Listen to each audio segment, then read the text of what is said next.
Gjykata e Tiranës shpalli të pafajshëm mjekun ortoped Gjergj Çaushi, për të cilin prokuroria në të njëjtën seancë kishte kërkuar dënimin me 1 vit burgim për akuzën e mjekimit të pakujdesshëm.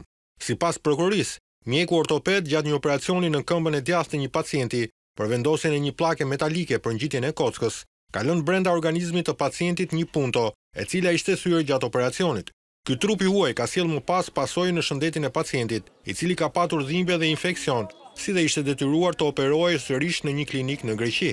8 ekspertët që dëshmuan në këtë proces ishin të ndarë mbi përgjegjësinë ose jo të mjekut Çaushi në këtë rast. Sipas prokurorisë, mjeku ka treguar vetbesim të tepruar, teksa ka neglizhuar ankesat e pacientit dhe faktin që kishte në kockë një trup të huaj. Por në fund gjyqtari i çështjes Lazar Sallaku vendosi të rrëzojë hetimet dhe konkluzionet e prokurorisë, duke shpallur të pafajshëm mjekun ortoped Gjergj Çaushi. Ky vendim pritet të ankimohet në gjykatën e apelit nga prokuroria e Tiranës.